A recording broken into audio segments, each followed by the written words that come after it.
un episodio más de charlas. Muchas gracias por su atención, muchas gracias por su tiempo. Existe un fenómeno que se llama la economía de la pasión, que básicamente consiste en hacer rentables nuestros pasatiempos, nuestras actividades y nuestras pasiones, ¿no? Qué mejor que hacer, pues, o sea, que podamos hacer rentables estas actividades, y qué mejor para hablar de ese tema que un gran ejemplo para mí, para poder hablar de ese tema. Y también digo, pues nos une una pasión que es la música, de la cual ya estaremos hablando un poquito más adelante. Un gran amigo, Marco García, buenas tardes, ¿cómo estás? Amigo, pues encantado, la verdad, de volver a estar aquí y sobre todo recordar viejos tiempos, tantas cosas que hemos hecho juntos y bueno, pues muchas gracias. Yo encantado de que me hayas invitado.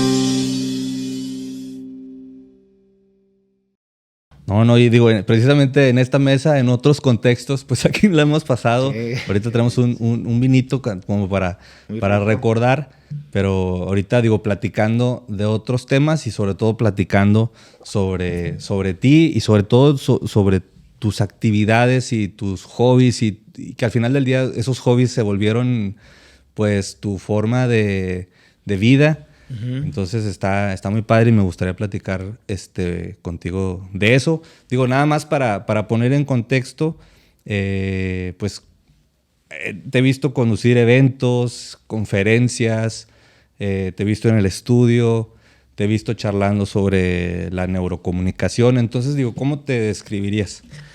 Híjole, esa es una de las preguntas más difíciles de contestar, porque yo también me la hago todos los días, ¿no? Por un lado,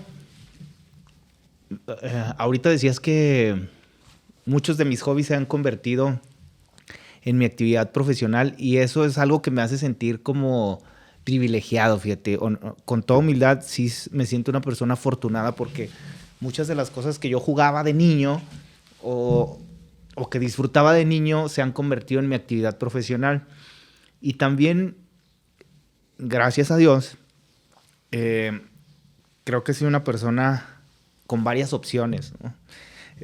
Luego me recuerda mucho la parábola de los talentos, ¿no? Que Dios te daba ciertos talentos y no quiere decir que al que le dio un talento o al que le dio 5 talentos sea mejor que el que le dio uno. Simplemente que si Dios te dio 2 talentos, pues tienes que desarrollarlos, disfrutarlos, trabajarlos y multiplicarlos. Y en ese sentido yo sí me he sentido afortunado porque me ha permitido desarrollar muchos talentos e incursionar en varias cosas que a lo mejor todas están ligadas, pero he podido hacer varias cosas. ¿A qué voy con esto? En que me cuesta trabajo a lo mejor definirme en una sola cosa. Tú que me conoces, a lo mejor no solo en la parte profesional, sino en la parte también un poco personal, ¿no? Hemos convivido muchos años, pues sabes la gran cantidad de cosas que he hecho en este tiempo, pero a final de cuentas siento que soy todo eso, ¿no? Yo no me considero conferencista, no me considero comunicador, no me considero músico nada más, no me considero productor, no me considero creativo, o sea, porque a final de cuentas dentro de mí hay todo eso, ¿no? Soy eso y más tal vez, ¿no? Más cosas que la gente no conoce. No quiere decir que todas sean muy buenas, ¿no? También hay una parte medio oscurona mía, pero a final de cuentas soy todo eso y me cuesta trabajo definir sí. Qué soy, ¿no? No, yo digo, creo que también describiste muy bien un poco cómo me siento personalmente, porque a veces claro. Es complicado. Y no sé si sea algo de los comunicólogos, digo. Porque... No sé si de los comunicólogos, pero creo que también te pasa a ti porque conozco tu trayectoria y conozco lo que eres capaz de hacer y lo que eres capaz de hacer desde hace mucho tiempo. Yo creo que por algo desde hace mucho tiempo coincidimos en muchos proyectos y logramos hacer cosas bastante interesantes. Ahorita me estaba acordando, ¿no? ¿Te acuerdas de...? Bueno, ya hablaremos de eso, pero los premios que ganamos juntos, que no era otra cosa más que echar a andar tu creatividad y tu talento. Sí. Alrededor de eso. Y tú también eres una persona digo, yo admiro muchísimo todo lo que haces. Ahorita te lo estaba diciendo antes de entrar a esta grabación. O sea, te felicito verdaderamente por lo que haces, las capacidades que tienes, el talento, la visión, las capacidades técnicas, ¿no? Eres un estuche de monerías. Y ahorita me estaba acordando precisamente, digo, no sé si les pase a alguno de ustedes, no sé si te pase a ti, pero a mí me costaba mucho trabajo en la escuela, eso, los trabajos de equipo y eso, a mí me cuesta mucho trabajo porque yo trabajo de una manera muy específica y a veces no es fácil como encontrarte con personas con quien puedas trabajar así de manera, o sea, que fluya, ¿no? Entonces me gustaba mucho hacer los trabajos en la escuela contigo porque yo sabía que iban a salir las cosas bien fluidas y el producto final iba a ser muy exquisito. Sí, y creo que con el respeto de nuestros compañeros, ¿verdad? Sí, no. Pues a final de cuentas acabamos haciendo las cosas tú y yo, ¿no? Pero creo que nos complementábamos muy bien. Sí, no, y digo, pues cada persona, al final, digo, como cada grupo que había en esos equipos, digo, pues se compenetraban también entre ellos muy bien. Pero a mí me costaba mucho trabajo, ¿no? Y hasta la fecha. Pero siempre es muy grato encontrarnos, tanto, digo, definitivamente en lo social, pero siempre es grato encontrar también en lo profesional, en los eventos ahí que hemos hecho y en los proyectos que hemos participado. Y nuevamente, muchas gracias. Entonces, digo, rápidamente, para poner en contexto, comunicólogo. Sí.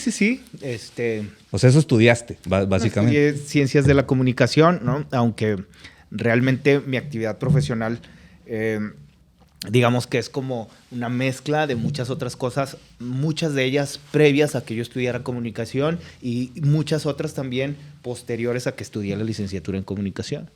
Desde niño, o sea, ¿cuándo descubriste como es este pequeño llamado, este pequeño fuego interno a estas áreas, tanto de la música, de, no sé, de comunicar? ¿Cómo te fuiste dando cuenta de eso? Fíjate que, pues bueno, tú sabes, yo tuve la fortuna, hoy lo veo como una fortuna, aunque en algún tiempo a lo mejor uno piensa que es una limitación, pero yo tuve la fortuna de crecer, de mi infancia, crecer en un pueblo. Para muchos puede ser una limitación porque muchas veces para estudiar pues te tienes que trasladar horas, no tienes allá a lo mejor una academia para que entres a estudiar algo de arte o de deporte, etcétera. Pero tienes muchísimas otras cosas que van desarrollando, yo creo que la naturaleza de las personas. Y algo que me ayudó muchísimo, entre muchas otras cosas, pero algo que valoro mucho de haber vivido yo en un pueblo toda mi infancia y mi adolescencia, es que precisamente ante la necesidad que tiene un niño, que es divertirse, que es disfrutar, que es jugar, pues entonces empiezas a buscar con qué te entretienes, ¿no? No tenías un cine, no tenías un parque de diversiones, no tenías nada de eso ahí. No. Pero entonces, pues a lo mejor no sé, cualquier cosa se convertía en otra cosa, ¿no? Entonces, de pronto, un árbol podría ser un castillo. Y entonces, yo empecé desde muy chico, yo era muy imaginativo. Yo me divertía muchísimo. Entonces, yo agarraba a mis vecinos y les daba roles, ¿no? Al que veía que era bueno como para treparse a los árboles o a ciertas cosas, o era habilidoso físicamente, pues bueno, por ejemplo, una vez hicimos un circo ahí en la cuadra, ¿no? Y a mi vecinillo que era habilidoso, pues él le tocaba las partes como que más de destreza física. Las niñas pues eran las bailarinas del circo, ¿no? Entonces yo no recuerdo qué tanto hacía, pero yo me gustaba mucho liderar esa parte y darles roles a todos de acuerdo a los talentos que tenían. Y luego cobrábamos, ¿no? Según esto, y invitamos a los vecinos ya más mayorcillos, hermanos de los que andábamos ahí, y cobrábamos. Me acuerdo mucho de eso. Me acuerdo mucho, pues ya desde muy niño jugar a la música, o sea, en mi familia no había músicos, pero yo desde muy chico yo descubrí un gusto por la música. Mis papás dicen que desde muy chiquillo yo agarraba los trastes y estaba tocando y hacía mucho ruido. Y luego agarraba a mis vecinillos y también, pues tú vas a tocar la guitarra, ¿no? Aunque sea una escoba, y tú los tambores y ahí unas tinas y eso. Y hacíamos nuestro grupo. Entonces yo me divertí muchísimo, pero nunca imaginé que a lo mejor esos juegos me iban a servir, o sea, demasiado. Hoy en mi vida profesional, mucho de lo que he hecho tiene que ver con eso, con esas vivencias de la infancia. Y bueno, eres un muy virtuoso pianista. ¿Cuándo empezaste a tocar? Digo, ¿a qué voy con esta pregunta? Porque eventualmente esas lecciones de piano pues se iban a convertir en gran parte de tu centro. Sí, te digo que desde muy niño a mí me gustaba mucho la música y entonces molestaba mucho a mis papás con el ruidazo hasta que a mí me gustaba mucho la batería. Me gustaba mucho la batería y tenía unos vecinos ahí en la Loma que, pues sí, ellos sí eran hijos de músicos, entonces ellos tenían instrumentos, ¿no? Cosa que yo no tenía.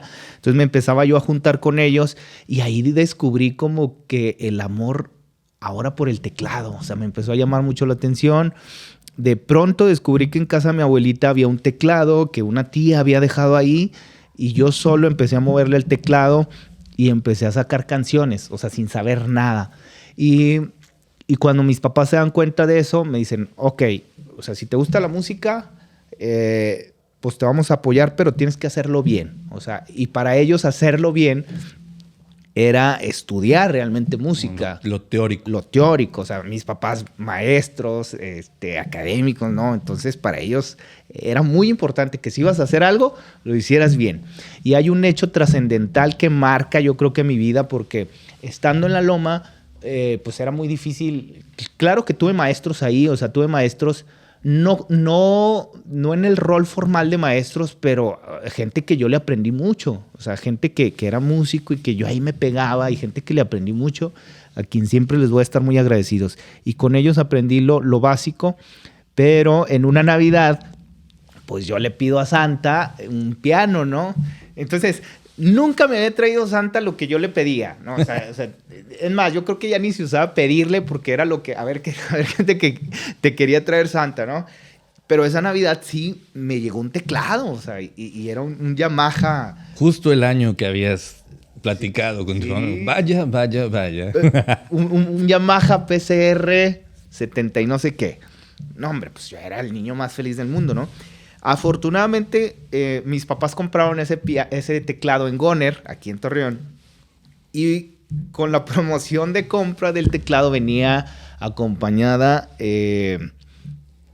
4 clases. 4 clases, una clase a la semana.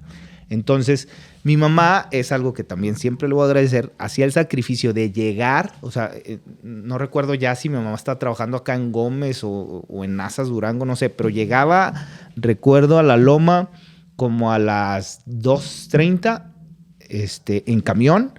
Yo salía de la secundaria como a las 2, estaba en primero de secundaria, y a las 2:30 pues yo ya tenía que haber comido y estar en la puerta esperando para que cuando mi mamá se viera que iba llegando a la esquina, alcanzarla y otra vez tomar el camión para venirnos a Torreón y que yo pudiera estar acá, no recuerdo si era a las 4:30, 5 de la tarde la clase.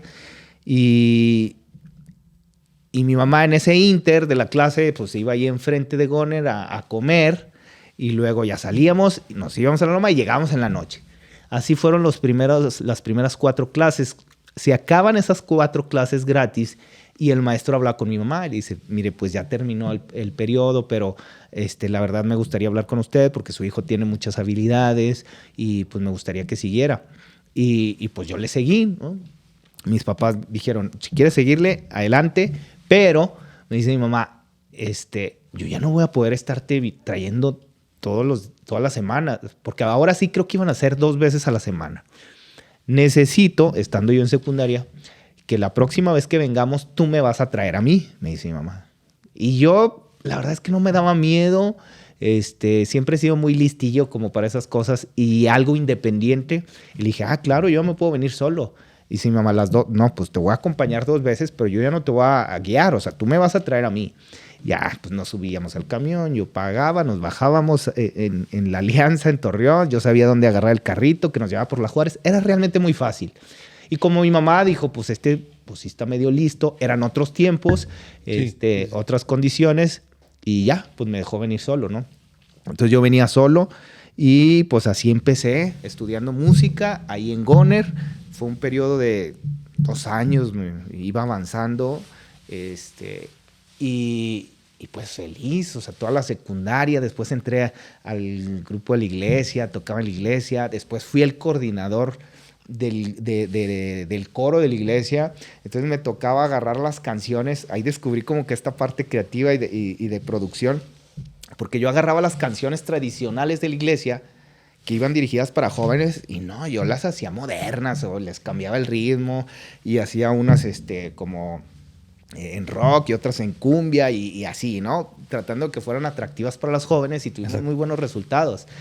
Ahí como que descubrí que eso me apasionaba mucho, o sea, el cómo ideaba yo, creaba algo y lo lanzaba y ver la respuesta de los chavos. O sea, me empezó a gustar mucho crear, lanzarlo y ver qué pasaba. Entonces, cuando yo veía que los chavos felices con lo que habíamos creado, eso era como una inyección de adrenalina tremenda para mí. Exacto, y aparte, pues ya ibas dándote cuenta de que se te facilitaba, de que había un talento para hacerlo, lo cual me lleva a la siguiente, pregunta. Digo, ya es un poco más donde nuestras líneas se juntaron, digo, porque ya nos conocimos en la universidad y para esto, digo, yo no sé si ya estabas o apenas estabas iniciando en tu trayectoria en el grupo musical en el que estabas, Superior de Durango, ¿no se llamaba? Sí. ¿O había uno antes? Es que hay mucho camino antes, ¿no? Voy a tratar de resumirlo. Esto que te estoy hablando es de secundaria, fíjate, sí. Es de secundaria.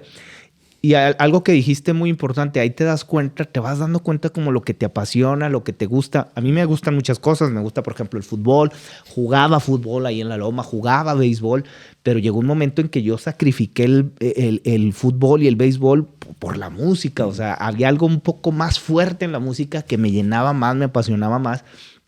Y entonces entro a esta parte del grupo de la iglesia, ahí un conocido me invita a un grupo. Pero yo tenía 15, 16 años, ¿no? Entonces mis papás ni de chiste me iban a dejar.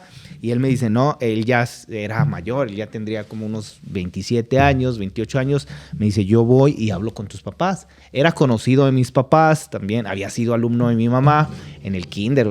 Y va, habla con ellos, él se compromete a ir por mí y a llevarme las madrugadas, porque en un grupo pues tú terminas en las madrugadas, ¿no? Y así fue, él fue como mi guía, mi mentor en ese aspecto y aparte me ayudó muchísimo musicalmente y personalmente. Entonces entro a un grupo, pues así tocando 15 años y todo eso y yo feliz. Entonces ya... ¿Te pagaban, me imagino? Me pagaban. Yo recuerdo que ya estaba en la prepa y desde muy chiquillo... He trabajado, desde muy chiquillo he trabajado, como puse mi primer emprendimiento como a los 7 años, entonces me gustaba mucho esta parte de sentirme productivo, de sentirme útil. Y yo decía, yo veía a mis compañeros de la prepa queriendo traer dinero y pues todos queríamos traer dinero, ¿no? Y más que en la prepa, pues ya te gustan ahí las chavas o algo y ya querías invitarles a algo. Entonces ellos se iban a trabajar todas las tardes. Y yo decía, no, es que invertirle todas las tardes para trabajar y ganar tanto. Pero si yo sé hacer algo donde voy a ir a trabajar un solo día o 2 días a la semana y voy a ganar más o lo mismo que ganan estos en toda la semana, pues yo prefiero irme a la música. Entonces, le seguí. Fueron 7 años de a lo mejor rotar en grupos. Llegó un momento en que ya no estaba en un grupo, pero me invitaban. Oye, ¿estás libre este jueves? Sí. Iba y tocaba. Entonces, me metí tanto en la música que para mí era muy fácil llegar y, a ver, no, pues tal canción está en tal tono, órale. Y le daba y ahí, o sea, salían en el momento. Estaba tan conectado con la música. En esos momentos mi vida era estar encerrado en mi cuarto haciendo música, sacando canciones, que tenía una facilidad tremenda para improvisar. Entonces, fueron épocas muy bonitas. Luego, después ya se llega a la etapa de tomar la decisión que voy a estudiar. Para esto yo no sé dónde supe que existía la carrera de comunicación, pero sí recuerdo mucho una etapa de prepa en la que yo tenía que tomar una decisión y estaba entre 2 opciones. Por un lado decía, o me voy a estudiar música, que sí me movía, irme a estudiar música, un conservatorio, hacer ya toda mi vida en relación a la música, o quedarme aquí a estudiar comunicación, que también me gustaba. Decidí quedarme a estudiar comunicación porque ahí me di cuenta que más que ejecutar el piano o ejecutar en un instrumento, había algo que me movía más, que era cómo crear algo a través de la música para lanzarlo y generar un efecto en las personas, ¿no? Entonces me gustaba más esta parte como creativa, entonces decidí quedarme a estudiar comunicación y pues es ahí donde tengo el gusto de conocerte a ti, convivir 4 años y medio y hacer muchos proyectos muy padres en relación también a la música y la música, la creatividad y la comunicación, ¿no? Como que eran esos elementos que estaban presentes y eran lo que nosotros usábamos como magia para ponerle a todos nuestros trabajos que nos permitieron también hacer cosas interesantes en la universidad. Y me imagino hay un punto, sí, donde, digo, estás aprendiendo cosas nuevas en la universidad. Ahora sí como que se abrió más el mapa y se abrió más la mente a más proyectos, a más cosas. Llega un punto, en ese momento, o en qué momento surge esta idea de decir, a ver, quiero seguir en las tocadas, quiero seguir, no sé, desvelándome. O sea, ¿cómo se vuelve? ¿Cómo es la transición entre estar tocando ya en un grupo y decidir, pues, hacer otra cosa? ¿O fue fácil, fue difícil? Es que fíjate que siempre lo tuve claro. No sé si fue la mejor decisión, pero yo siempre tuve claro eso. Mira, yo recuerdo, y creo que no sé si tú te has de acordar, pero yo me acuerdo una vez que yo estaba en Cancún, estaba tirado en la playa, no sé si con un celular o una laptop o algo, y estaba platicando precisamente contigo. Y yo notaba tus mensajes así como cortantes o algo porque estaban a punto de entregar un trabajo que teníamos que entregar y que yo también tenía que entregar. Pero yo estaba trabajando, estaba tocando allá en Cancún y me acuerdo, pues tú eras de las personas que más contacto tenía y había un trabajo que entregar, ¿no? Y yo me acuerdo estar pensando en eso y al mismo tiempo, cuando estaba ahí en Cancún, una persona me pregunta, oye, que si yo creo que supo que yo estaba estudiando comunicación o algo así por la plática que yo estaba teniendo, es que mis compañeros van a entregar una tarea ahorita y me pregunta esa persona que, oye, qué padre que estudias comunicación, o sea, que no siempre te quieres dedicar a la música. Y yo me acuerdo que yo le tenía claro, no, o sea, esto está padrísimo, pues imagínate, o sea, a esa edad, tú allá disfrutando, viviendo experiencias que yo no habría podido vivir, hasta ese momento yo no las había podido vivir por mi cuenta, o sea, fueron gracias a la música hasta ese momento. Yo conocí Cancún gracias a la música, o sea, no lo conocí primero por mí mismo. Por gusto. No. Entonces, son experiencias muy bonitas, es muy padre la música. Yo le respondí a esa persona, está padrísimo, pero en esta etapa. Yo nunca me vi teniendo ya familia, teniendo hijos y andar dejando a mi familia, desvelándome. De gira. Nunca me vi así. Yo me veía diferente. ¿Sabes cuál era la visión que yo tenía? Yo tenía siempre mentalmente una imagen donde yo decía, yo quiero estar en un palco acá, a gusto, sentado, no sé, a lo mejor así con mi copita de vino o algo, con mi familia, a gusto, viendo al grupo que admiro, tocando la canción que yo compuse y a lo mejor con el concepto que yo ideé. O sea, eso era lo que me movía. Esa era la imagen como que a mí me movía. No tanto ya estar ahí arriba y tocando, que es algo que sigo disfrutando mucho. Digo, ya no lo hago tanto, pero voy a una boda, voy a unos 15 años y si me conocen los del grupo, me invitan a pasar y pues claro, o sea, te gana la emoción. Sí. Es algo que siempre está presente, aunque cada vez me considero menos ejecutante, o sea, porque, no sé, la habilidad que tenía antes, yo creo que ya no es la misma. Claro que se puede volver a tener si practicas, pero ahora la tecnología y todo esto pues nos ha hecho más flojos, ¿no? Sobre todo a quienes nos dedicamos ya más a esta parte creativa de producción, pues hoy es más fácil, ¿no? Hoy haces todo y la tecnología te lo acomoda, ¿no? Sí, es parte de la evolución que ha tenido la música. Entonces, en ese momento, te digo, yo siempre lo tuve claro y así se da esa transición de decir, yo... no sé, y mis compañeros lo sabían como, yo sentía que estaba como de paso, Hoy te digo, no sé si fue la mejor decisión porque también mucho de eso estaba estaba influido por los ideales de mis padres, ¿sabes? Los ideales de la sociedad que te dicen, no, o sea, yo siempre recuerdo a mis papás diciéndome, primero estudie una carrera y luego ya después todo lo que quiera de la música, ¿no? Pero porque nos metieron tanto en la cabeza que para ser, es que usted necesita ir a la escuela para ser alguien en la vida, ¿no? Yo lo recuerdo de mis abuelos, de mis tíos y todo. Y yo no sé qué tan cierto sea eso, porque para empezar, ¿qué es ser alguien en la vida, no?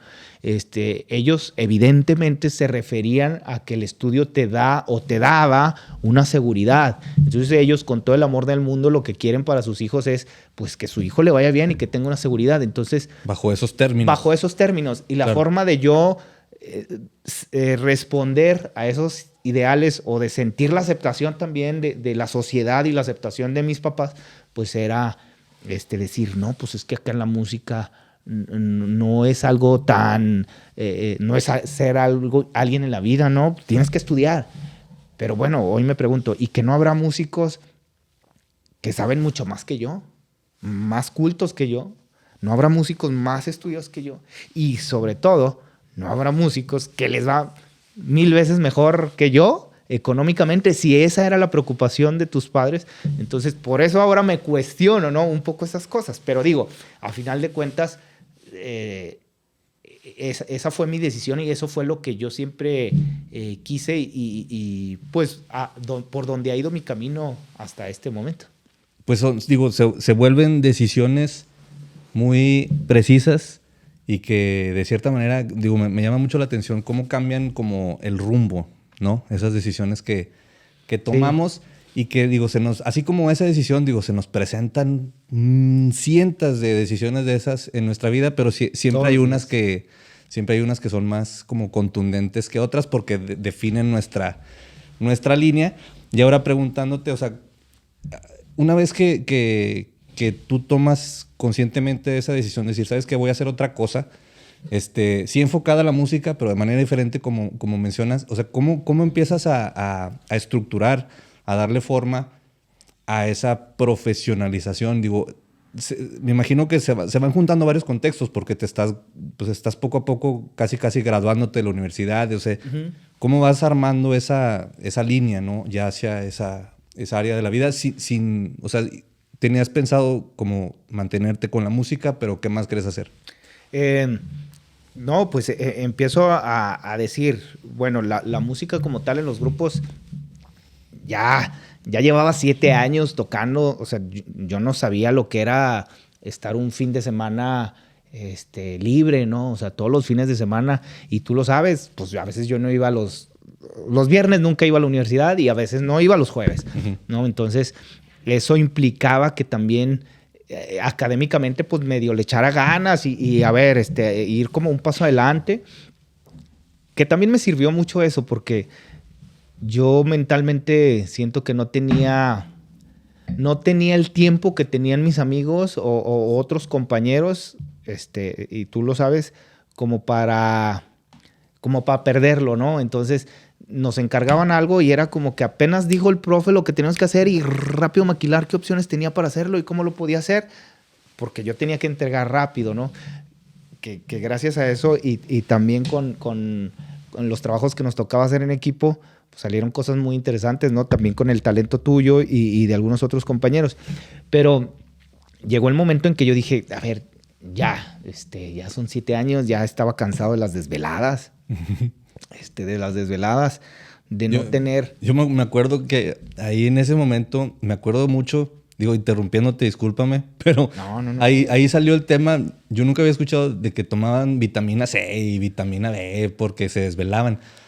Es hasta estas épocas últimamente que digo, no, la vitamina C y la vitamina B, pero me acuerdo mucho, no se me puede olvidar que ya desde esa época, o sea, la vitamina, o sea, se tomaban vitaminas pues para aguantar estas jornadas, ¿no? Las de ustedes. Fíjate, yo no me acuerdo de eso particularmente, pero seguramente tuvo que haber sido... Sí, era vitamina B. No recuerdo ahorita el nombre, pero yo recuerdo que me las inyectaba. Era como muy común inyectártelas en noviembre finales de noviembre, para que pudieras aguantar todo el periodo de diciembre. Porque realmente en diciembre, en esa etapa que tú me conociste, pues era tocar en la mañana y luego en la noche. Y luego el día siguiente levántate temprano porque a ti tienes que ir a tocar a veces en la tarde y luego en la noche. O sea, y de pronto sí es muy pesado. Y aparte, te digo, yo siempre traía esta idea en la cabeza de que esto es de paso, esto es momentáneo. Ahorita que estoy soltero, que estoy estudiando en la universidad, está a todo dar. Porque gracias a eso, mira, yo me pude pagar solo la prepa. Y no porque mis papás no pudieran. Gracias a Dios, pues te digo, mis papás eran maestros. Nunca tuvimos lujos en la casa, pero pues siempre había lo necesario. Y obviamente que todo lo que fuera de estudio nos iban a apoyar. Pero yo siempre fui como muy independiente. Yo siempre quería hacerme responsable de mis cosas. Entonces me pagué la prepa, me pagué la universidad, me pagaba mis gustos, mis cosas, gracias a la música. Pero sí también tenía la necesidad de trascender más en mi carrera de lo que había estudiado. ¿Y cómo se va formando todo esto? Pues definitivamente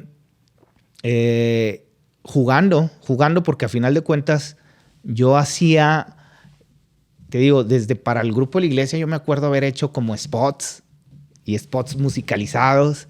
Y luego ya después me di cuenta de que, caray, pues existen los jingles. Y yo recuerdo que nos encargaban un trabajo en la escuela como para hacer una estación de radio o el vestido de una estación de radio. Bueno, mi estación se va a llamar la no sé qué. Y bueno, le ponía musiquita, ¿no? Y le hablaba a mi amigo el que cantaba y 97.3. Me acuerdo que tenías también guardados estos bancos de sonidos como los swirls y los swoosh. Esos sonidos especiales que se escuchan como... Y tú tenías, me acuerdo mucho que tenías ese banco de sonidos. Dije, no mames, ¿cómo? O sea, ¿cómo? Sí, porque por ahí de séptimo, octavo, no recuerdo, yo me empiezo a preocupar mucho. O sea, yo decía, a ver, es que ya casi voy a salir y pues yo no tengo trabajo. O sea, yo me exigía mucho, ¿no? Yo recuerdo que decía, a ver... Y recuerdo que... pues en ese tiempo tú y yo estábamos haciendo lo de Radio Universidad, ¿no? Entonces... lo que actualmente conocen como... ¿Cuál es la del Lobo, no? Una cosa así. Es la Radio Universidad. Sí, pero Radio Universidad hoy se llama. Ese empezó como un proyecto de Radio Universidad en línea. Si no me equivoco, ya existía antes esa concesión, pero por algún motivo la quitaron. Entonces, en algún momento se retomó. Y es cuando nos invitan a ti y a mí a hacerlo. Sí. Pero la verdad es que creo que es la etapa, al menos en vestido y producción, donde estaba padre. O sea, nos esmerábamos mucho. Yo recuerdo que... Pues era un juego. Al final o sea, estabas creando cosas que no había antes y era un experimento. Y qué padre, fíjate. Por eso yo insisto mucho con esta parte de jugar, pero de jugar en serio. ¿Por qué? Porque jugábamos, porque al final de cuentas para ti, para mí, yo recuerdo que estábamos estudiando en la tarde, o sea, nuestra carrera era en la tarde y nos íbamos desde la mañana, ¿recuerdas? O sea, desde la mañana estábamos ahí grabando a los chavos de otros semestres que querían hacer su programa de radio, los grabábamos y les hacíamos el vestido de su programa, el intro y todo eso. Y yo recuerdo estar cortando pedacito por pedacito para que tuviera ritmo y bla, bla, bla, ¿no? O sea, nos gustaba mucho eso, pero eran cosas que nos divertía mucho hacerlo, pero tratábamos de hacerlo lo más profesional. O sea, sí tratábamos de hacerlo, a ver, que se escuche como verdaderamente suena una radio. Exacto, sí, y estaba a ese nivel, o sea, verdaderamente estaba a ese nivel. Ese era un gran objetivo, digo, que creo que sí había, o sea, que sonara, a ver, si, no sé, Exa suena de esa manera y los comerciales suenan de esa manera, que suene igual, o sea, que no suene así, que no se escuche gacho, que suene bonito, prolijo. Ándale, entonces de la música a la radio había como que un pasito muy cercano. Entonces a mí me encantaba mucho la radio. Estábamos ya tú y yo en ese proyecto. Terminábamos de grabar, nos íbamos por unos hot dog a la Alameda y luego nos regresamos a clases, pero ahora sí ya como estudiantes, ¿no? Y recuerdo que en esta inquietud el profesor Carlos Nava, que luego ha seguido colaborando conmigo en muchos proyectos, un tipazo, le mandamos un saludo. Sí, le mandamos un saludo porque son grandes mentores, son grandes maestros, no solo de la carrera. Sí, y amigos, y no solo de la carrera, o sea, sino de la vida. Gracias a ellos, y ahorita que digo, si nos están escuchando, que seguramente sí lo están haciendo, les digo un gran abrazo y sobre todo un gran agradecimiento. Porque miren lo que han logrado. Sí, fíjate, Carlos Nava, yo le digo, maestro, pues es que yo quiero hacer prácticas en una radio. Y él, pues confiando en lo que estábamos haciendo y viendo ya nuestras capacidades, él mueve ahí sus contactos para que yo llegue a hacer prácticas a 100.3, ¿no? Cuando era Kiss FM, ¿no? Era una estación bien fregona, muy padre, de las mejores en aquel tiempo. De las nuevas, ¿no? De las nuevas, con una producción muy creativa, muy padre. Y me manda a buscar a Roberto Reyes, que vaya yo de parte de Carlos Nava. A Roberto, que también le mando un saludo, que sigue trabajando conmigo. Hoy en día Roberto trabaja con nosotros también ahí en la agencia, pero pues yo llego ahí, ¿no? Siendo un estudiante y me encuentra una persona saliendo de la estación y le digo, disculpe, aquí es la entrada a la estación. Sí, ¿a quién buscas? A Roberto Reyes. ¿De parte de quién? De Marco García. Me mandó el profesor Carlos Nava. Ah, yo soy. Y era él, fíjate, curiosamente me lo encontré ahí. Ya le digo, vengo a hacer prácticas. Me dan chance de empezar a ayudarle. Él era el productor comercial, editaba todos los comerciales. Entonces yo empiezo ahí como que editando algunos comerciales, pero no me daban chance de mucho. O sea, yo veía todo lo que hacían en la radio, yo quería participar, yo quería estar ahí. La verdad no me daban chance de mucho, pues me veían como el chavito ahí que está haciendo prácticas y ve, tráete las gorditas, ¿no? Y pues yo iba y traía las gorditas y eso, pero hay un momento en el que iban a organizar ellos el maratón de baile de Kiss FM. Un maratón de baile, se trataba de que la estación de radio organizaba este evento y durante 3 días, o sea, viernes, sábado y domingo, los participantes que se inscribieran tenían que bailar sin parar. Tenían que estar bailando diferentes ritmos y los que no aguantaran, pues iban saliendo. Y aquel que fuera el último, la última pareja en salirse o en rendirse, eran los ganadores. No recuerdo qué ganaban, si un carro o algo así. Entonces me acuerdo estar yo presente en la reunión donde estaban planeando ya el evento. Ya sabían dónde iba a ser, ya sabían todo. Y recuerdo a Carlos Faudoa, que era gerente comercial, no sé qué era, y él estar diciendo pues que iba a estar un DJ ahí poniendo, pero para que fuera más interesante iba a haber varios ritmos, ¿no? El primero el DJ va a empezar con cumbia y luego va a poner bachata y luego les va a poner banda. Y se me ocurre a mí abrir la boca, ¿no? Siendo el chavito ahí que no tenía ni voz ni voto. Y yo propuse, oye, ¿y por qué no? Para que sea más interesante y llame más la atención, pues llevar a grupos en vivo. O sea, te llevas a un grupo de cumbia y luego termina el grupo de cumbia y entra el DJ, nada más en lo que entra a lo mejor la banda. Uh-huh. Y ahora que bailen banda, pero que se escuche la banda para que la gente que va a ir al evento a ver o a apoyar, pues también lo disfrute más, ¿no? No es lo mismo que solo un DJ ponga la música a que esté la banda ahí en vivo. Y recuerdo que me dicen, no, hombre, chavo, pues estás viendo que no tenemos dinero. Y le dije, no, pero muchos van gratis. Seguramente van gratis. Pues yo venía de ese mundo, o sea, yo venía de los grupos, yo sabía... Una proyección para... Que era proyección, yo sabía cómo venderles la idea. Le dije, bueno, pues si quieres yo te los consigo. Y como que me vieron así, como, ¿será?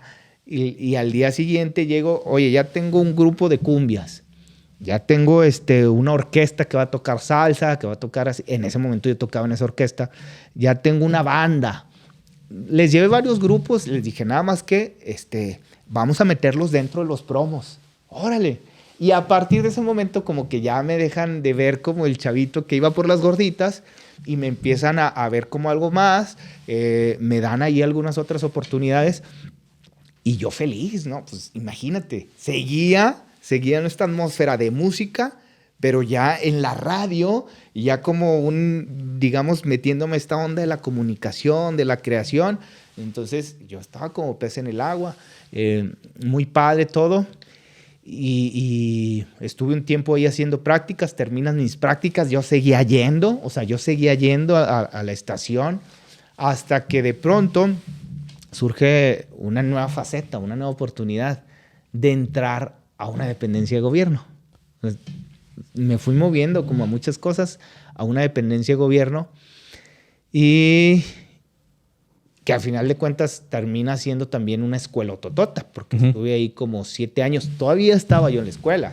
Sí, estoy hablando de que todavía estamos en la escuela, o sea, Todo esto fue cuando todavía estábamos en la escuela. Y haciendo una faceta, pues digo, la verdad sí, como dices, muy diferente, ¿no? Diferente, pero siempre llevándola o como poniéndole mi sello. Sí. Porque la faceta de trabajar en el gobierno pues es como más institucional, es más de ser el encargado de comunicación social, boletines, contacto con los medios de comunicación, que me sirvió para aprender mucho, para conocer todos los rincones del estado de Coahuila, para conocer todos los medios de comunicación, no todos los medios de comunicación, pero muchos de los medios de comunicación de Coahuila. Pero yo siempre le ponía mi toque, o sea, era una dependencia de gobierno, entonces yo trataba como de humanizarlo un poquito más. Y recuerdo que yo me inventaba programas de radio para llegarle a la gente y darle la información de los beneficios que iban a tener con esos programas. Había un programa para jóvenes, no, pues yo hice una feria para jóvenes. Y luego recuerdo haberte invitado también a algún par de cosas ahí. Hice una feria para jóvenes donde les dábamos a conocer toda la oferta educativa que ellos tenían para poder entrar a la universidad, qué carreras existían en las universidades públicas de aquí, pero era una feria.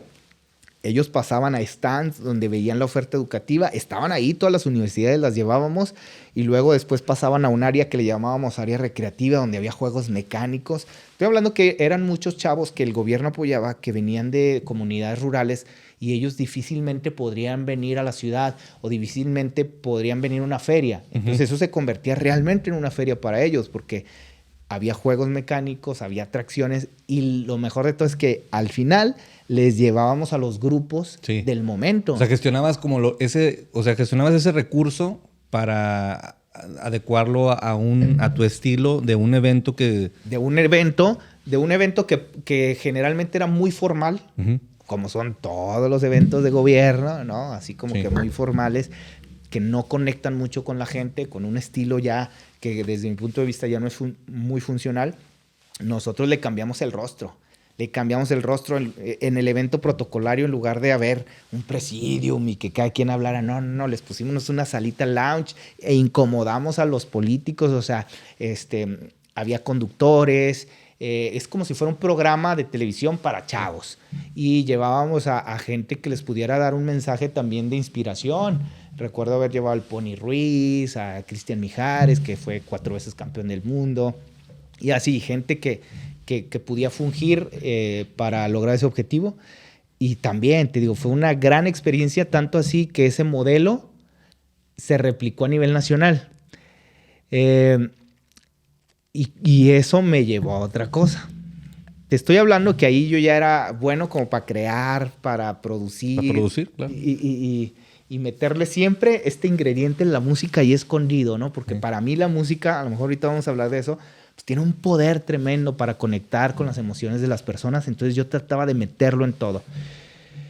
Pero, no sé si tú te acuerdas, estando en la universidad, yo era una persona que a lo mejor no tan fácilmente podía estar a cuadro, no tan fácilmente podía estar hablando, no tan fácilmente podía estar conduciendo un evento, porque todavía tenía muchas inseguridades y yo me evadía eso, ¿no? Evadía. Oye, Marco, que si puedes ir a conducir un evento, ¿cuándo es? Mañana. ¿A qué horas? A las 4. Híjole, no puedo. Fíjate que tengo un compromiso. Pero eran puros nervios, era puro miedo. Y este cuento que muchas veces nos decimos los comunicólogos, no, es que a mí me encanta más la parte de estar atrás y todo ese rollo. Yo me lo decía muchas veces. Hasta que pasan los años en el gobierno y un día cambian al jefe, se viene una persona completamente diferente. Y te estoy hablando que en estos eventos, mi jefe anterior, pues confiaba mucho en mis ideas. Entonces me daba carta abierta para llevar a los grupos, para llevar a conductores que salían en ese momento en la televisión y hacer todo un espectáculo muy padre. Pero yo dirigía. Llega esta persona y dice, no, a ver. No tenemos presupuesto para conductores ni nada. ¿Que no hay alguien de comunicación aquí? No, pues sí. ¿Quién es? Marco. Ah, pues tú vas a conducir. Tómala. En la torre, o sea. Y yo me acuerdo que, híjole, pues ¿cómo le hago? O sea, si digo que no, tengo seguro algo. Esta persona era jefe nuevo, jefa nueva, llegó cortando cabezas. Yo me había salvado hasta el momento. Si yo digo que no, lo único seguro es que, pues muchas gracias. Es que habrá una conductora o un conductor nuevo. Sí, ¿no?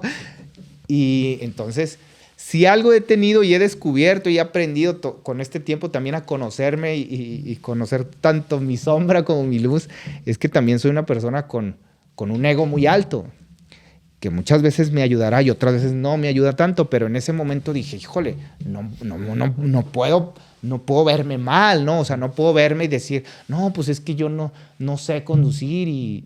No, entonces, ¿qué hice? El primer evento con 2,000 jóvenes, aquí en Torreón. Y dije, en la torre, ¿cómo le voy a hacer? Y yo voy a salir a conducir con 2,000 jóvenes. Sí, no, híjole. Entonces, no, me estaba haciendo del baño. Buenas tardes, ¿cómo están? Y al principio yo creo que los primeros segundos sí me salía la voz medio así, ¿no? Sí, no. Pero te digo, si algo tenía es que tenía un ego grande y ahí dije, a ver, pues yo voy a salir y voy a fingir, voy a actuar que soy don... Sí, un chingón, ¿no? don Francisco. Sí, que soy un... Porque ¿cómo va a ver mal? Imagínate que yo me vea mal, ¿no? Entonces salgo y empecé a actuar. Y sí, al principio como que la voz no me salía tan bien. Pero te juro, Juan Carlos, que después de los 5 o 10 minutos de haber estado interactuando, lo que yo hice es echarle la bolita a los chavos. A ver, necesito 5 chavos que vengan al escenario. Y tú, pues ya no es lo mismo estar yo solo que ya tener a 5. ¿Y cómo te llamas? Y echarle la bolita. A ver, vamos a hacer esto. Y los puse a interactuar y todo. Fue un exitazo. A partir de ese momento, o sea, se mueve todo literalmente. ¿Por qué? Porque a partir de ese evento, muchas felicitaciones, estaba lleno de funcionarios públicos de otras dependencias. Le dicen a esa jefa, oye, necesitamos que nos prestes a este chavo para los eventos. Entonces, a partir de ese momento, mi chamba empieza a ser conducir eventos. Cuando yo en la vida me hubiera imaginado eso, o sea, a lo mejor me hubiera imaginado todo lo otro que te platiqué hasta ese momento, todo eso me lo hubiera imaginado. Es más, lo soñaba y lo sigo soñando. Pero realmente nunca me hubiera imaginado esta parte de conducir eventos, de estar frente al público. Entonces fue una etapa muy padre que me dio muchas tablas, la verdad, porque yo todas las semanas tenía eventos, o sea, todas las semanas. Entonces tenía eventos con jóvenes, o a veces tenía eventos con señoras, o a veces tenía eventos con funcionarios públicos donde yo estaba más atrás, no figuraba tanto, pero tenía que ser un poquito más institucional, más formal. Entonces fui aprendiendo todo eso. Tuve eventos con el gabinete, tuve eventos presidenciales, o sea, me tocó conducir eventos de la primera dama, en aquel tiempo Margarita Zavala de Calderón, donde yo tenía al, ¿cómo le nombran? No sé, el ejército, ahorita se me fue el nombre. Sí, como ¿cómo se llama? Algo mayor, ¿no? Sí, algo mayor. Se me fue. Era término que usaba antes todos los días. Al Estado Mayor. Estado Mayor tenía el Estado Mayor presidencial. Lo recordamos muy bien. Fíjate, no me acordaba de eso. Estar conduciendo y tener a un general aquí a un lado de mí que me tocaba el hombro porque él iba manejando el timing. O sea, él iba manejando... Está con nosotros el gobernador del estado de Coahuila, Rubén Moreira Valdés. Me hacía y luego me paraba, ¿no? Me volvía a hacer y seguía yo con el otro. O sea, a ese grado, todo era muy cuidado. Entonces tuve muchas experiencias, otras en las que nadie me decía nada, yo podía hacer y deshacer. Pero la verdad eso me dio muchas tablas, me dio mucha soltura.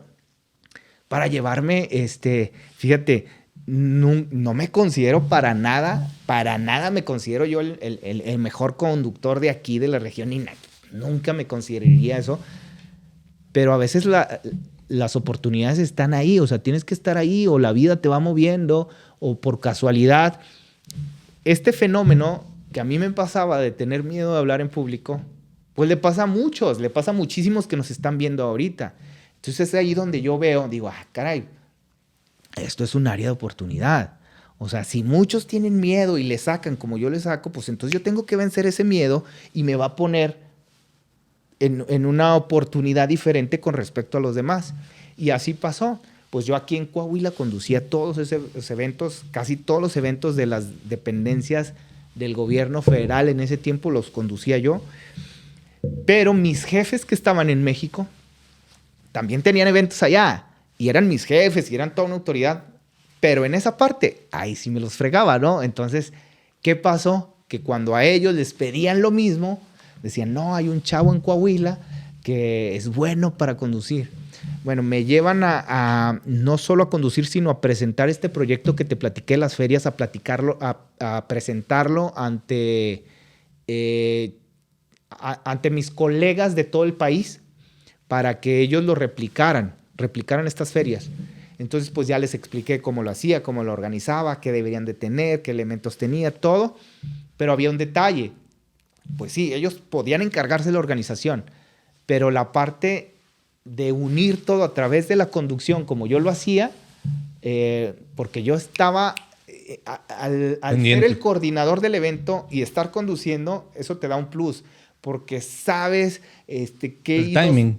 Sí, sabes qué hilos tienes que mover, o hay muchas cosas ahí en política que tienes que considerar. Es muy diferente a cualquier otro tipo de eventos. Entonces decían, no, hombre, pues que este chavo se venga a conducir. Entonces, después de eso viene otra etapa bien padre. Ya egresado de la facultad, que todo este movimiento me ayudó mucho, me quitó otras cosas, como por ejemplo, tú sabrás, no aparezco en la foto de graduación de la generación, porque el día que se tomaron la foto, pues yo no estaba, yo andaba viajando, ¿no? La tomamos en, si no me equivoco, en el parque de la... Fundadores, ¿no? En el parque Fundadores. Me acuerdo que en la foto de graduación salí con lentes, o sea, hacíamos un par de... Hacíamos cosas que no nos explicamos por qué cuando éramos jóvenes. No, bueno, y cuando acá, éramos jóvenes de universidad, ¿verdad? Porque seguimos siendo jóvenes. Y acá mi amigo se aventaba varias, o sea, aparte de salir con lentes, el señor era muy, muy aplicado y muy bueno, tanto que fue el primer lugar de promedio, ¿no? En la generación. Sí. Y recuerdo que en el mensaje de graduación sacas el mensaje de acá del birrete, ¿no? Sí, y al final, solo me acuerdo al final de ese mensaje era que empiece el show. Sí, una cosa acá. Y alguien me felicitó por ese speech, pero digo, no manches. Y bueno, muchas cosas, pero bueno. Pero ya ni sé ni en qué estábamos. Retomando... Estos vinitos ya me confundieron la memoria. Digo, retomando, entonces, estos delegados, estas personas que estaban pues fuera de la laguna, te vieron ¿Sí? y vieron pues, al ellos no poder como...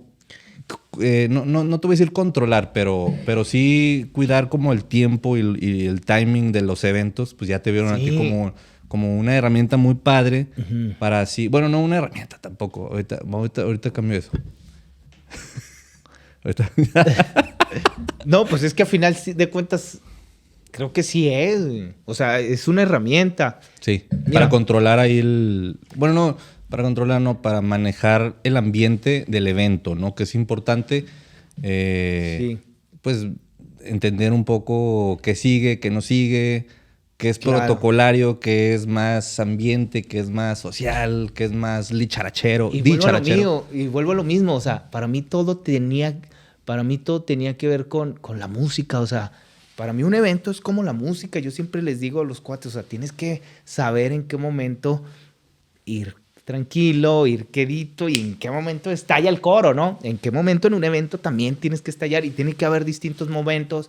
No puede ser una canción tan plana porque se aburre la gente. Un evento no puede estar totalmente plano. Entonces, yo creo que yo no lo racionalizaba, pero ya era producto de todas estas vivencias que traía, ¿no? Creo que me salía de forma natural. Y ahí es donde yo también aprendo que debemos de permitirnos descubrir aquellas cosas que no sabíamos que teníamos. Porque si tú dices, si yo hubiera dicho que no, me hubiera perdido de muchas cosas en mi vida, de grandes experiencias, grandes vivencias y también, ¿por qué no?, de una forma en la que posteriormente pude también generar ingresos y sacar adelante a mi familia. O sea, descubrir esta área nueva de oportunidad, o que ahorita mencionabas, también de acompañar a las personas a desenvolverse en público y también a cuidar pues, su imagen, su aspecto, lo que dicen, sus palabras, su discurso. Entonces, o sea, esto te fue llevando un poquito, ¿no? Claro. A parte de este, pues no, ¿cómo podríamos llamarlo? ¿Consultoría o o este seguimiento que tú ya le dabas Sí. como tal a los candidatos. Sí, es que antes, por ejemplo, antes de ser independiente, cuando todavía seguía en el gobierno, te digo que yo me sentía un poco mal. O sea, me sentía como si no estuviera siendo congruente. Porque ¿cómo le podía yo decir a un funcionario, no, mira, es que tú tienes que llegar a la radio y tienes que hablar de esta manera? Y cuando estés en televisión, háblale a la cámara y ve a la cámara, no veas tanto al conductor, sino dialoga tanto con el conductor con la cámara, porque si ves a la cámara... Gracias por el tip. Sí, porque si ves a la cámara, la gente siente que te está viendo en la televisión, siente que la estás viendo en los ojos. O sea, si yo ahorita veo a la cámara, la gente conecta con mis ojos. Pero si tú te la pasas así, todo el tiempo viendo al conductor, la gente se puede desconectar un poco.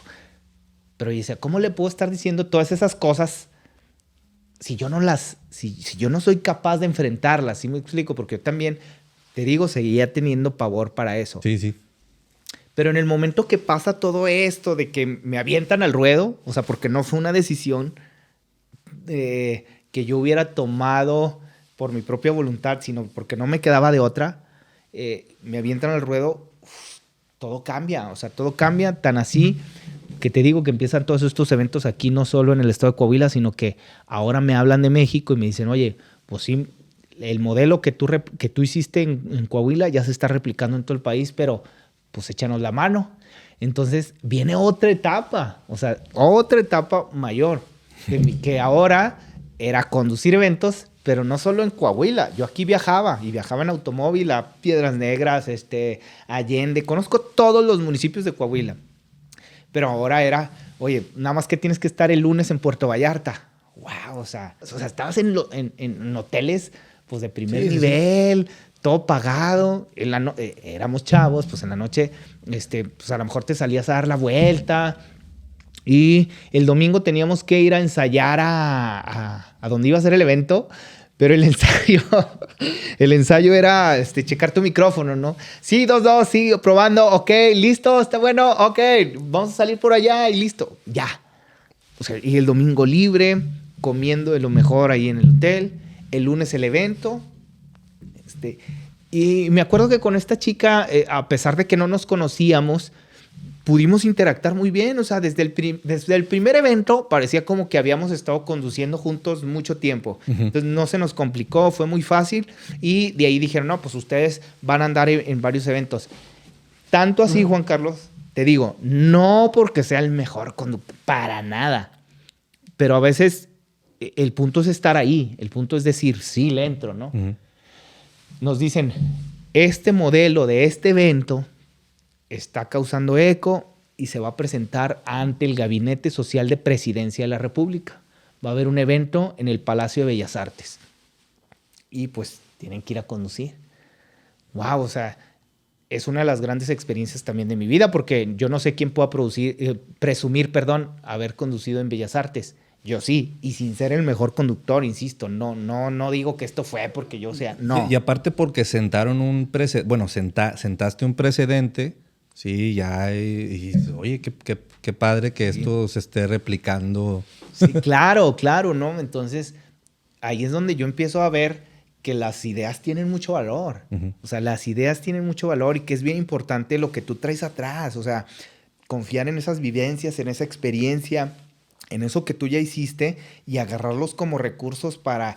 Hoy en el presente, bueno, agarro esto de acá, le pongo este ingrediente de acá y creo una nueva idea que tiene valor y que va, o sea, que cuesta, pero sobre todo que vale mucho, y ahora mi trabajo vale mucho, ¿no? Fíjate, lo que te estoy platicando ahorita, o sea, yo me pongo a pensar, ¿no? ¿Dónde estamos ahorita y dónde empezamos la charla, ¿no? Lo empezamos acá en los grupos y en las quinceañeras y en las bodas, y luego después se viene otra etapa. Se viene otra etapa donde esto de conducir... Perdón por interrumpirte. O sea, y para quienes quien esté escuchando esto y ahorita, no sé, está en la universidad, 16, 17 años y está de que, ¿cómo empiezo? Y apenas tengo esto. O sea, hay que seguir construyendo y hay que seguir imaginando y hay que seguir creando, y tarde un día va a llegar y vas a ver para atrás y decir, no manches, o sea, ya llevo un chorro de cosas. Pero ¿cómo empezó? Así, con algo muy sencillo. O sea, lo aplico a muchas cosas, ¿no? Por ejemplo, no sé, desde páginas... O sea, las páginas de Facebook, por ejemplo, digo, que empiezan con una publicación. Uh-huh. Y de pronto... Y un seguidor, tú. Sí. Y dices, no manches, es que está muy vacío y nada. Y a veces nos rendimos ahí. Exacto. Entonces, poco a poco va a ir creciendo. O sea, nada más hay que confiar y hay que tener una visioncita, sí, de lo que quieres y confiar y seguir y siendo constante con eso. Sí, ¿no? y sobre todo jugando, disfrutando, pero entendiendo que este juego pues tiene reglas. Uh-huh. Y las reglas son hacerlo lo más profesional que puedas. Yo siempre me divertía, jugaba, le metía esa chispa, pero siempre entendiendo que no se debe de quedar solo en juego. O sea, que es un juego, pero bien hecho, sí, a nivel profesional. Luego, decido yo ya traía la espinita con todo este camino y conociendo muchos políticos, mucha gente de eso. Incluso desde la universidad yo empecé haciendo ya como que eran los inicios de mi agencia. Tú te acordarás, ¿no? Empezaba a hacer spot de radio. Si algo le movía yo era aquí como los spots de radio, la música. Y yo recuerdo que estando en la universidad, pues había gente muy capaz, ¿no? Pues tú eras muy bueno, sobre todo, a lo mejor en ese tiempo yo te identificaba como muy bueno en la parte de video. Yo no era bueno en la parte de video, yo no me sentía capacitado como para agarrar una cámara y hacer video. No era lo que más me apasionaba, pero el tema del audio me gustaba mucho. Tú también eras muy bueno en la parte de audio. Había otros compañeros que eran muy buenos para estar a cuadro, había otros que eran muy buenos en deporte, otros que eran muy buenos en análisis de tal tipo, ¿no? Pero yo decía, a ver, pero en algo, en lo que sí destaco aquí, es que si ahorita nos ponen a hacer una cancioncita de tal tema, yo la puedo hacer. O sea, yo la puedo hacer. Y eso me daba seguridad. Yo decía, o sea, aquí sí, yo soy el mero mero, ¿no? O sea, así me sentía. Entonces, cuando estaba en la radio, me remonto a la radio, pues yo abro la boca y digo, no, es que yo hago jingles. O sea, yo hago jingles. En serio. Y en ese tiempo había un programa de Rosa Concha, que hoy está en Televisa México, pero estaba en Kiss FM, ¿no? En ese tiempo aquí. Y entonces le digo a Héctor que yo hago jingles, a Héctor Ramírez, que es el personaje de Rosa Concha, y Héctor me dice, pues hazme uno para el programa. Ok. O sea, ¿cuánto me cobras? Le cobré muy poquito, no me acuerdo ni cuánto. Y entonces yo llego a mi casa, empiezo a idear y empiezo a hacer un jingle que era Rosa Concha ya llegó, es la diva de la radio y la televisión. Rosa Concha ya está aquí y ahora todos preparados para sonreír. Ya llegó Rosa Concha, ella te va a divertir. ¡Tirín! Y ya lo armo y pongo a mi hermano, el más chico, a que cante. O sea, porque yo no canto. O sea, yo no canto y no me sentía capacitado para cantar. Pongo a mi hermano más chico que cante para hacer la maqueta, o sea, la guía. Entonces, ya la graba y yo le digo, se la mando a Héctor y le digo, ¿sabes qué? Esta es la idea. Si te gusta, ahora sí la hago profesional, la grabo profesional. Se la mando un día como a las 5:30 de la tarde. Y Héctor no me contestaba. Y a las 6 que empieza su programa, yo estaba escuchando y el programa empieza con eso. O sea, Rosa Concha ya. Y a Héctor, como la cantaba mi hermanillo, en la diva de la radio y la televisión, se le ocurre decir, y esta canción de el coro del Cuije. Y Héctor le empieza a meter y ya se institucionalizó que quien cantaba esa canción eran los niños del coro del Cuije y se crea toda una historia, Héctor, alrededor de esto. Y Héctor ya la empezó a meter así en su programa. Le digo, no seas gacho, o sea, dame chance de entregártela profesional. Luego ya la grabamos ya con voces profesionales.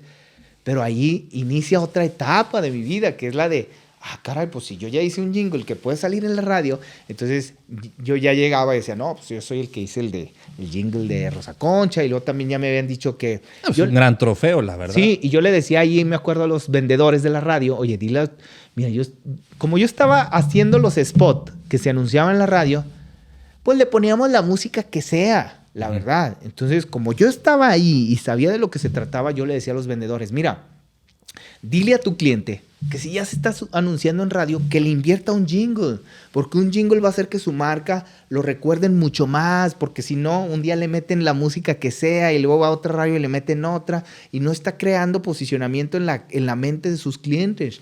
Y aquellos que ya tienen un jingle, pues ya se van afianzando. Los vendiste. Sí, entonces me dieron chance de hacer uno de una mueblería, por ejemplo. También les cobré muy barato porque yo lo que quería era oportunidad de mostrar mi talento. Pero estuvo muy bueno ese jingle de la mueblería y ese, pues ahí se inicia otra cosa, ¿no? De ahí me lleva a otro y luego me lleva a otro. Me llama mucho la atención el tema de los jingles, honestamente, digo, porque a diferencia de otras composiciones, digo que, no sé, una canción de protesta, ¿no? Que hay un tema y hay una emoción detrás, ¿no? Y hay un sentimiento detrás. O, por ejemplo, una canción de amor, una canción de desamor, o sea, donde hay un sentimiento y hay un amor, o sea, ¿qué tan complejo es hacer un jingle? ¿Qué tan complejo es crear un jingle? Porque al final del día, o sea, lo vas a construir a una marca de la cual quizá no estás familiarizada o de la cual quizá no estás tan compenetrada con la marca. O sea, ¿cómo creas algo que tiene la personalidad de la marca sin necesariamente... O sea, ¿cómo le haces? ¿Cómo es el proceso? Sí, es diferente. Es algo que a veces yo no logro verbalizar o hacerle honor, ¿no? a lo que es realmente. Porque te digo, yo conozco músicos que son 1000 veces mejor que yo, buenísimos. Pero a lo mejor crean algo que no funciona como jingle. Entonces, conozco otros que son publicistas, pero no son músicos.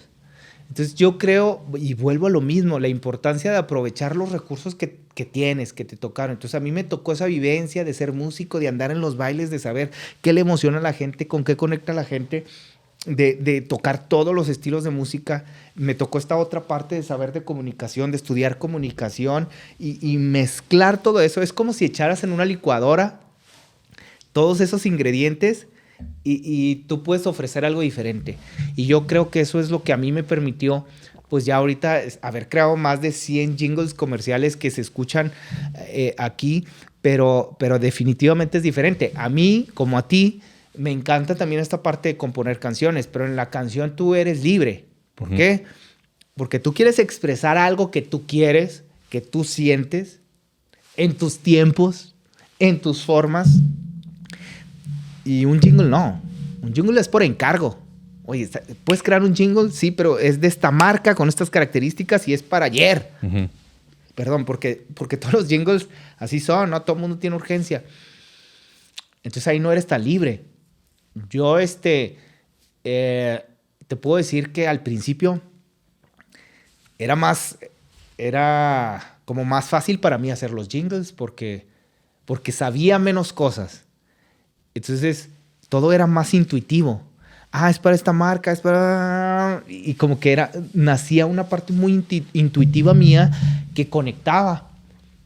Y ahora siento que caigo a veces como en la tentación de meterle más cerebro y cuestionar más. Entonces genero una idea y esa idea la cuestiono más. Y sí, y si no... No sé qué tan bueno o qué tan malo sea, pero ha cambiado, ha ido madurando mucho mi método de hacer jingles. Pero definitivamente sí siento que es algo que sí tienes que tener como un don y un talento especial, porque yo he querido, digamos, capacitar a gente o he querido ampliar mi equipo de esto de los jingles. Y no es que sea cosa imposible, no, pero... Es más preciso, ¿no? Pero es más preciso. ¿Por qué? Porque reúne más elementos. El plano de la música y de la composición es más artística. O sea, tú eres más libre, eres más artista. Acá tienes que ser artista, tienes que ser libre, pero al mismo tiempo tienes que ser estratega. Entonces tienes que saber en qué momento te quitas en qué momento te pones la bata de laboratorio para ser estratega y analítico, el público, la edad, el segmento, las características, la identidad de la marca, y en qué momento te quitas esa bata y te pones el overall de artista y empiezas a soñar, a idear algo que pueda conectar, y luego después cómo ligas esas dos cosas, esos dos mundos, ¿no? Para poder crear algo que pueda ser efectivo comercialmente con la marca y que pueda funcionar. Que sea memorable. Que sea memorable, o sea. Y la otra, solo tienes 20 segundos para hacerlo. Hijo. Solo tienes 20 segundos para hacerlo, ¿no? Me surge esta inquietud cada vez que escucho algún jingle, así que me llama la atención. Seguramente todos tenemos algún jingle así como ya implantado, ¿no? en nuestro inconsciente. Pero ¿qué vuelve a un jingle tan memorable? O sea, ¿hay alguna fórmula? ¿Hay alguna progresión de acordes? Digo, tú como músico, ¿hay alguna fórmula especial para que sea más memorable que otro? ¿O el tema? ¿O la repetición? O sea, ¿cuál es la...? O sea, estoy tratando de desmenuzar un jingle, así tratándolo de hacer. Hay ciertas cosas que nosotros ya sabemos. Por ejemplo, lo memorable de un jingle hay un porcentaje que es mayoritariamente la estructura de la melodía. Uh-huh. Es decir, ¿por qué hay canciones que no dicen nada? O sea, de fondo no significan nada. O sea, el significado de las palabras que dicen no digamos que no tiene una aportación trascendental en tu vida, pero la forma melódica hace que se metan, que penetren en tu mente y que estén ahí. Y de pronto tú andas cantando cosas que no tienen lógica. De pronto tú andas, no, al coco no. ¿Y por qué andas cantando eso si realmente no dice nada o para ti no significa nada? Bueno, es porque la melodía tiene un porcentaje muy importante de efectividad. Entonces, si a una melodía, obviamente hay que saber qué melodías pueden ser conectivas con el cerebro de las personas. Y si a esa melodía tú le pones encima un buen mensaje de acuerdo al objetivo que tú tengas, porque puede ser diferente el objetivo de una marca comercial al objetivo de alguien que quiera educar o que quiera concientizar. Entonces, si a eso tú le sumas un contenido que puede quedar adecuadamente en esa línea melódica, pues el impacto es mayor. Hay una estrategia que se llama teoría del fondo y la forma que habla de esto. O sea, la forma es más efectiva a veces que el fondo, pero no significa que, pues entonces somos pura forma y el fondo no le ponemos atención. No, o sea, es la compensación adecuada de estos dos elementos. ¿Y tienes entre lo que has creado, ¿no? Y entre lo que has escuchado, ¿tienes alguna referencia que digas, este jingle se la rifaron con eso? O sea, ¿tienes algo que verdaderamente haya causado un impacto que todavía, o sea, algo que digas, te doy un ejemplo, el Movimiento Naranja. Claro, sí. Para mí es una gran canción y hasta me sé los acordes y todo, y digo, a ver, y te lo digo porque esa canción tiene una progresión de acordes, que hay muchas canciones, la de música ligera, o sea, muchas son similares, pero ¿tienes algún jingle que llame mucho tu atención? O sea, y al grado de que lo analizaste y trataste de entender. Sí, seguramente sí. Y seguramente hace años cuando yo empezaba esto, pues a lo mejor yo, aparte de sacar canciones de moda, pues yo sacaba jingles, ¿no? O sea, cómo está estructurado este jingle y agarraba jingles que a lo mejor me gustaban mucho en ese tiempo. En este momento no recuerdo alguno, pero sí recuerdo yo haber estado haciendo ese ejercicio. Y como tú dices, lo del Movimiento Naranja, pues es algo que todo el mundo traía en la mente, ¿no? Y que incluso hasta en los antros. Entonces, ¿qué es lo que tiene el Movimiento Naranja? A lo mejor gente que no es del Movimiento Ciudadano, que es del PRI, que es del PAN, y lo estaban cantando. Entonces, ahí es donde vemos esta fórmula de fondo y forma, como una forma que no necesariamente significa mucho para ti, porque tú puedes ser partidista de otra ideología y defenderla, pero a final de cuentas esa canción ya está en tu mente. Claro. Y esa es nuestra chamba. De ahí lo que venga después, a lo mejor puede que sea nuestra chamba o puede que no, ¿no? Porque a veces nos contratan nada más para hacer que la marca esté en la mente de las personas. Entonces, ¿cómo lograr eso? Y el Movimiento Naranja lo generó también, pero ahí hay que analizarlo a profundidad. No sé si tú te acuerdas, pero esa canción del Movimiento Naranja ya existía antes de que fuera un exitazo. Es un éxito cuando la canta este niño Yahweh, ¿no? Entonces hay muchos ingredientes. Primero, porque esa canción cuando salió años atrás no fue lo que fue posteriormente. ¿Por qué no fue? Y yo, sin analizarlo mucho, te puedo decir 2, 3 elementos. Primero, la tonalidad. O sea, antes estaba en otro tono donde no era tan pegajoso, no era tan accesible para la voz promedio de las personas. Uh-huh. Y no tenía algo diferente. No tenía algo diferente. En el momento en que dice, no, pues que la cante este niño. Yo no sé a quién se le ocurrió eso, pero te aseguro que la intención, nunca supieron dónde iba a terminar. O sea, se sorprendieron ellos mismos. Yo creo que lo vieron por la parte de la inclusión, de incluir a diferentes comunidades indígenas, ¿no? Entonces lo vieron por la parte de la inclusión. Y dijeron, hay un chavito que salió en televisión y que canta, pues tráetelo. Pero cuando estaba la canción del Movimiento Naranja, pues vieron que el chavito, al ser un niño, pues cantaba en otra tonalidad que no le iba a quedar. La suben de tono y es ahí donde o sea, realmente amarra, ¿no? El tono ayuda, el tono musical ayuda. Y otra, ¿cuántas canciones escuchas tú que son cantadas por un niño? Entonces eso la desmarca de todo lo demás. Y para el objetivo... Y para el objetivo que estábamos buscando. Que no era usual. Ajá. Y la aceleran un poquito y eso hace que tú la hace más conectiva. Y de ahí pues, fue un fenómeno. Sí, no, yo la sigo bailando, honestamente. Se me hace una gran canción. Y bueno, ahora... ya ni me acuerdo en qué estábamos antes de estar... En el tema de los jingles, o sea, regresando un poquito, estos jingles, tú como agencia, ¿se los ofreces en algún momento a las personas con las que en ese momento trabajabas en las dependencias de gobierno? Sí, así empezó todo. O sea, yo dije, bueno, pues aquí conozco ya los funcionarios, ya me hablan por mi nombre, ya piden que yo vaya a sus eventos, ya tengo su contacto. Entonces, de pronto que el funcionario tal renunció a la dependencia tal porque ahora quiere ser diputado local. Ah, bueno, entonces yo ya me acercaba, ya le daba mi tarjeta y le decía, mire, podemos hacer esto. Y confiaban mucho en mí, fíjate. Yo también estoy muy agradecido en eso porque hay gente... Yo creo, no lo sé, no sé cuál es su percepción, pero yo creo que había gente que no tenía por qué confiar en mí, ¿sí me explico? Y confiaban en mí.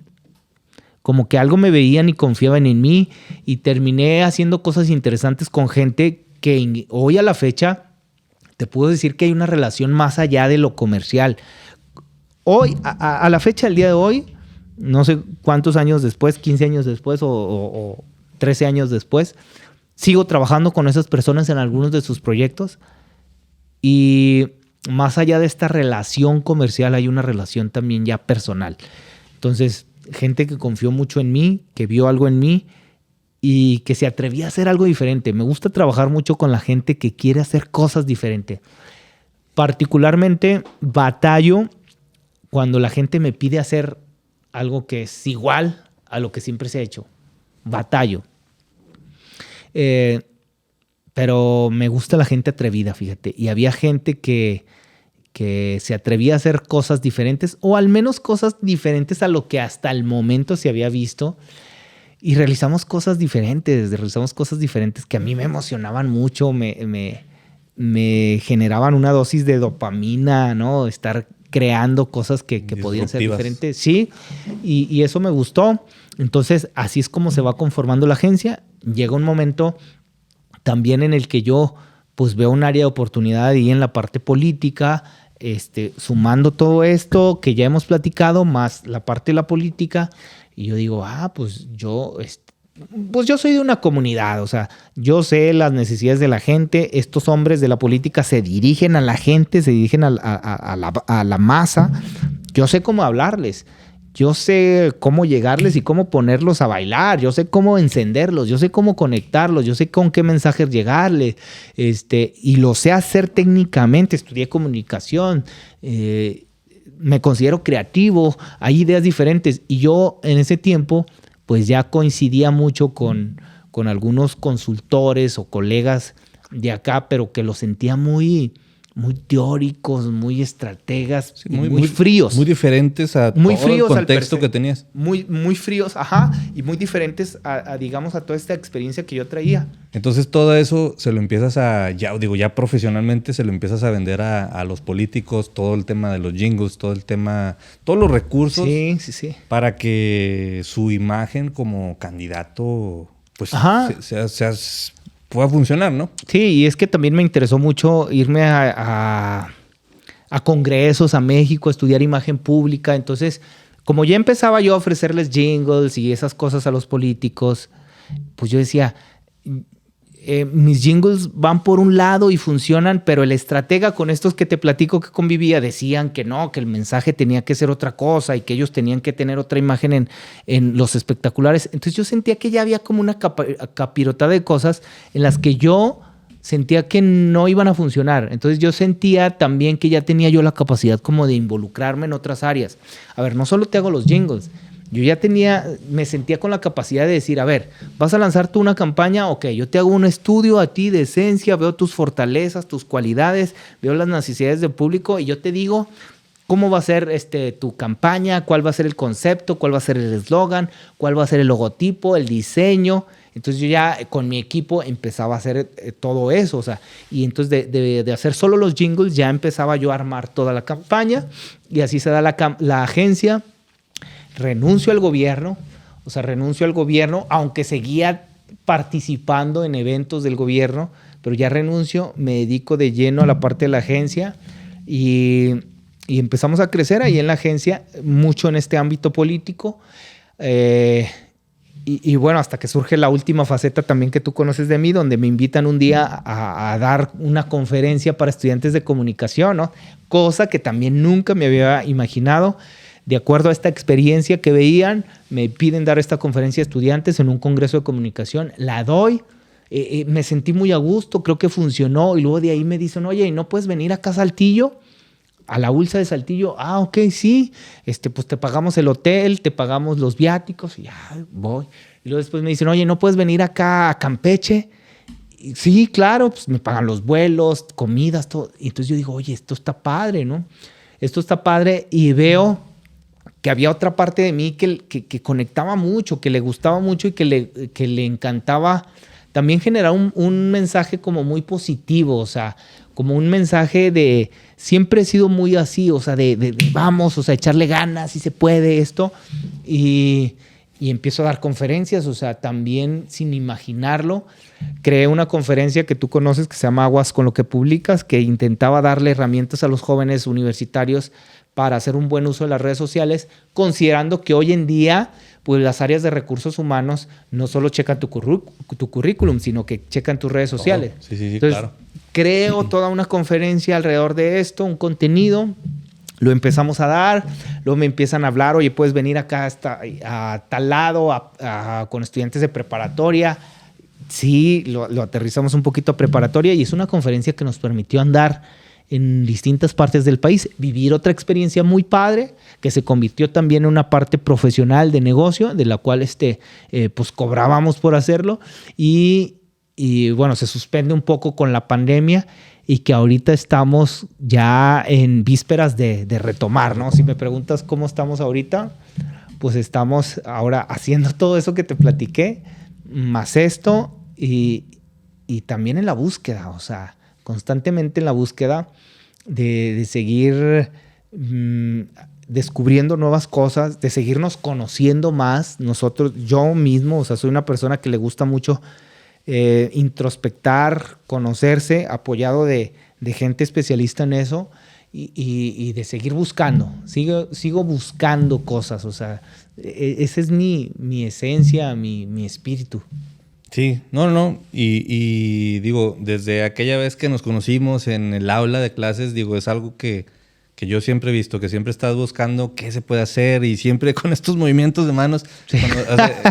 Cada vez que mueves las manos, estás pensando ya, o sea, tienes una visión muy, muy a largo plazo, pero también en esa visión a largo plazo está como el modo en cómo va a ser este corto y mediano plazo para así para así hacerlo. Y digo, este caso, digo, se me hace un tema muy, muy, muy bueno y muy importante, el tema de las redes sociales, el tema aguas con lo que publicas, que definitivamente el tiempo ya ahorita no nos va a dar para hablar un poquito más sobre eso, pero seguramente vamos a tener que abrir una botella nueva de vino. Una nueva de vino porque no la acabamos. Pero digo, seguramente vamos a seguir platicando sobre el tema, y también digo, me da mucho gusto, creo que eres un ejemplo de que los hobbies, cuando buscas la manera de hacerlos profesionales y de hacer que un hobby sea parte de tu vida, de que tus pasiones sean parte de tu vida, que eso es otra de tus conferencias, ¿no? También. Sí. Encontrar en tus pasiones este modo de vida, ¿no? Es algo que me apasiona mucho y que me gustaría, digamos, prepararme más con mucha responsabilidad, porque entiendo que las condiciones para todos son diferentes. Completamente. Lo que a mí me tocó vivir es diferente a lo que le puede tocar a una persona, pero sí me gustaría mucho aportar y ayudar en este sentido sobre la parte de los talentos, de la autoconfianza, de la automotivación, de las pasiones y de cómo eso también te puede llevar a vivir profesionalmente. Claro, sí. Digo, gran tema y gran reflexión y gran lección. Y bueno, digo, para las personas que estuvieran interesadas en contactarte, tus contenidos, digo, también haces contenidos a través de tus redes sociales.